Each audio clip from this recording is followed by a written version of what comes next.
Ever since I was young, I've been obsessed with horror films and scary stories and whatnot. When I was 3, I would literally hide behind doors when I was in a room alone and practice my evil laugh. That's a true story, mind you. I would wait all year for Halloween since all the kids' channels ran the Halloween specials. I'd watch Cyber Chase and Fetch with Ruff Ruffman and even Dragon Tales, and I would always record the specials on VHS tapes and loop them until the tapes ran out. Like, they would turn into dust. I have a lot of memories watching spooky stuff with my family, so I have a couple favorites listed down for you. Before I begin, I need to address that I've removed the obvious movies and shows here. No Beetlejuice, no Nightmare Before Christmas, no Halloween. You already know this is good. Like, I'm making this list for you to discover stuff instead of like reaffirming your opinions, okay? So like, a lot of these you probably haven't heard of. If you have heard of a few, good for you. Also, it's worth noting that items 10 through 2 are kind of just thrown together. It's not like number 8 is inherently worse than number 4. It is not a ranked list, except for number 1. So we're gonna climb through these together. This is all building up to number 1. Number 1 is better than all of them, okay? Also, some mild spoilers will be explored through some of these, so if you find a movie or show that looks kind of interesting, just skip the segment. All the timestamps are in the description, so you don't have to just stop watching completely. So slip on your ghost onesie and mix the candy corn with the popcorn, which is really good, by the way, because we're about to start digging in right now with number 10. In the 8th grade, I got foot surgery on Halloween, and it sucked. It was painful, it was bloody, and it was gross, and I pretty much cried the whole day because I was so mad that the day had been ripped away from me. I couldn't walk, I couldn't answer the front door or anything. I just stared out the window and watched all the other kids have a lot of fun. Some of my mom's friends lent us a DVD for The Frighteners, and we watched it, and it was probably the best part of that Halloween. For a movie to be so absurd, entertaining, and funny that it makes me laugh after being miserable for the whole day, I gotta give it props. I actually don't remember anything from it though, other than the fact that I enjoyed it when I was 14 years old. It has good audience ratings and bad critical reviews, so that's how you know it's a fun movie. I mean, Hook with Robin Williams had the exact same thing going on, and that movie was awesome. If you are ever immobile on a couch wallowing in your own pain and suffering, I would really recommend this one. Number 9!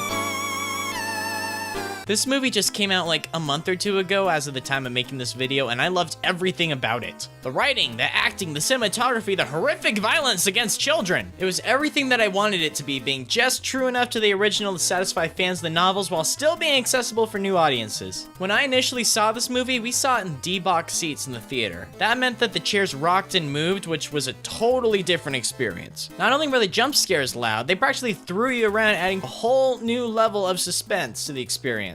Hopefully it'll be remembered as a classic someday. And quit lying to yourself, the 2017 version is worlds better than the 90s one.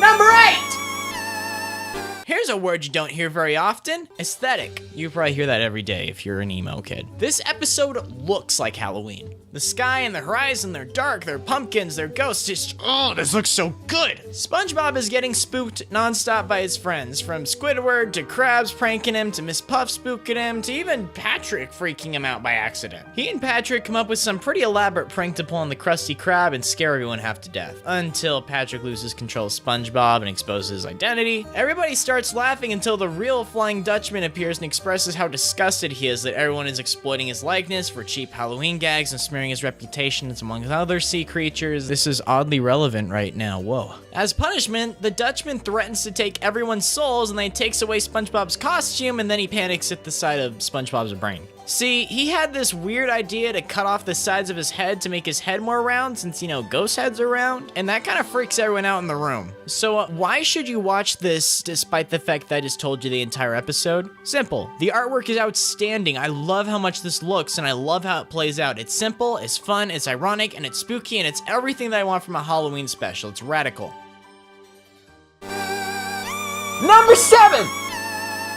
This movie is so awesome! How come nobody talks about it anymore? My dad took me to see this when I was 7 years old in the theaters and it scared me half to death. It was so much more loud and dark and scary than I was anticipating, and I loved every single second of it. This movie is so much better than it has any right to be. Not only is it smart, witty, scary, but it also has a lot more heart and soul than a lot of animated movies, period. It's mature and it takes its subject matter oddly seriously. I mean, an evil house that eats people. Since they take it seriously, you start to take it seriously too. They put the house sleep with a masked vacuum cleaner full of sleep medicine. This is a real and crucial plot point in the actual film. And if you were to concentrate everything that makes Halloween awesome, it would probably look a lot like this movie. There's adventures, there's scares, there's friends, and crawling around the neighborhood late at night. I love that. I love this film. Please rent it.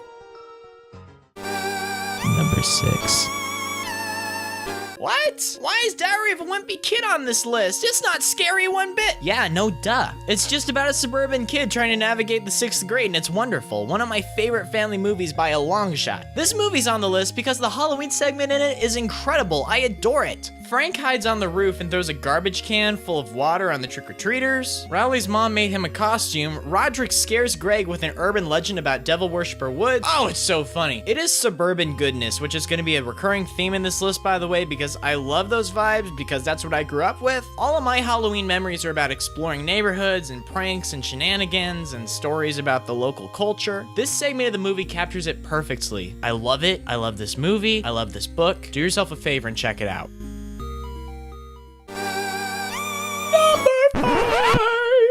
There's no way that's gonna make it in the final cut of the video. I love the Garfield TV specials. I love the Garfield and Friends series. This is not real Garfield, mind you. This is. Whenever I'm babysitting some kiddos, I bring over all of my Garfield DVDs, and I found myself laughing a lot harder than they do because these are still hilarious. They are worlds better than the comics. What's really cool about Garfield's Halloween Adventure is that it lives up to its name. It's divided into 3 segments. The first is about Garfield, the second is about Halloween shenanigans, and the final one feels like a legitimate adventure. Garfield's Halloween Adventure. Oh, I get it. Garfield wakes up on Halloween to discover that he can go trick-or-treating and score some candy. He throws together a pirate costume and takes on the neighborhood. When he decides to travel down the river and stop by some more houses, he and Odie lose their way and they end up being left behind on a cursed island. By the way, this old guy was like the scariest thing ever as a kid.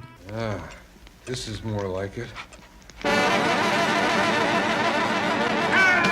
Remember that comment about suburban goodness I made like 3 seconds ago? That's still relevant. This looks wonderful, and it has like a great pumpkin vibe about it. It's great, and it's one of my all-time favorites.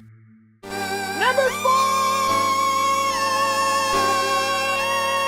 Do you remember Alvin and the Chipmunks? Not this, but this! This is real Alvin and the Chipmunks, and I love these. These were so much fun as a kid, and Alvin and the Chipmunks Meet the Wolfman was like my favorite Chipmunks movie. My favorite genre in film has to be called 80s Strange Invaders. I just made that up right now. Neighborhood kids band together in a small town and deal with an alien or a monster or some other villain. Movies like Goonies, Super 8, Stranger Things, Gremlins, The Monster Squad, E.T., Midnight Special, just, such good movies. It's like a weirdly specific classification, but like, it totally exists. These movies are a lot of fun because they remind me of being a kid again. And there's always an even mix of action, effects, and spooks too. I think that's why I enjoyed 2017's It so much. That counts as like an 80s Strange Invader movie, by the way. Alvin and the Chipmunks Meet the Wolfman is kind of like a Strange Invaders film in a way. It's packed to the brim with a lot of adventure, silly October vibes, and just, heck, it's so nostalgic. Like, the Wolfman moves next door, that's awesome. And now Theodore's a werewolf? What? Alright, so if he's like half human, half chipmunk, half werewolf, that's 150% what the heck, dude.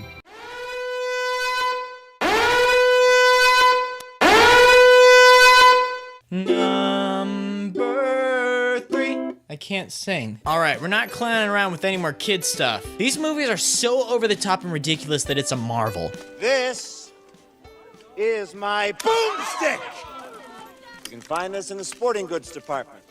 See, the first Evil Dead movie was an honest attempt at horror, and it came off being like really campy. Upon realizing how successful yet cheesy their movie was, the filmmakers just ran with the whole thing in Evil Dead 2. It is the best example of mixing horror and comedy. Let me just reiterate, the canon storyline drags the main character from a haunted cabin in the woods to an interdimensional medieval kingdom, and then to a supermarket to fight demons. I'll swallow your soul! Come get some.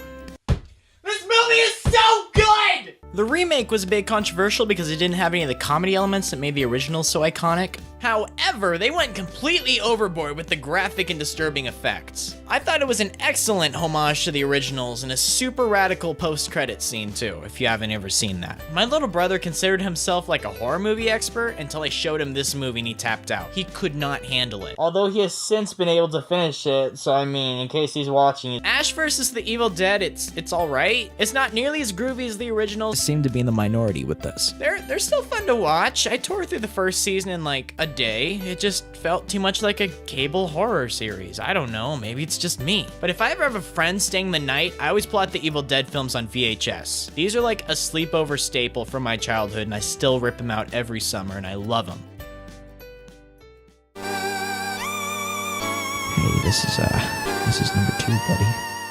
The Addams Family movie, excellent. The Addams Family values, stupendous, flawless, excellent. They took everything that was already good about the great Addams Family movie and they just tripled it for the sequel. This movie is so funny, it's so clever, it's so witty, and it's so iconic that I consider it one of my favorite films of all time. Make this official. I want the Blu-ray copy in my coffin when they bury me in case Eternal Oblivion has like an entertainment center, because I can sit through this puppy over and over and over and over. And so let's just look back on all the Halloween films and decipher what was so great about them and why I'm picking my number 1 spot. In case it's not apparent, I love suburban adventure vibes, I like camaraderie with kids hunting down ghouls, a good art direction is super important to me. What film could possibly encapsulate all these qualities? It's this one, it's really good. Directed by Michael Dowtry, I don't know, he even made Krampus. Trick or Treat is the ultimate Halloween movie. It is a tradition in my house. I even watch it during July when I'm feeling nostalgic for spooky season again. It's like a horror version of Pulp Fiction. It has intertwining narratives and they influence one another. There are a ton of horror tropes that are explored in this movie and it's hilarious. Slasher, strange invaders, home invasion. Did I mention that I adore Trick or Treat? This movie is so clever, it's so ironic, while simultaneously having some pretty shocking and horrific imagery, particularly directed towards children. Like, a lot of kids die horribly in this movie. And oh my god, look at that art direction! This dude gets Halloween. This is what it looks like. This is what it feels like. Everything is so spot on, and it's a perfect mix of lighthearted with evil. This movie has achieved cult status, and for a good reason. I love the lore, I love the characters, it is bragging for a massive fan base because it totally deserves it. Plus, the director himself is working on a sequel. Get on top of it, dude, I want more of this! Please watch this movie, do yourself a favor, have a party, buy some candy, watch this with your friends, maybe send me a picture of it on Twitter. Oh snap, transition to all the YouTubey stuff. On top of sending me a picture of your sick party on Twitter, maybe you should follow me there too. And you should probably subscribe on here, yo. I'm doing a lot of spooky, scary Halloween content all month. There may or may not be a super radical collaboration with the King and Queen of Losers coming up, so you should definitely get familiar with them before, you know, I drop the sick video this month. Wow, that was actually pretty brief. Thank you so much. Remain savory, cuties. I'll see you next week.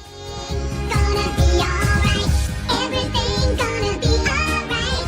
Don't you be afraid when things go bump in the night.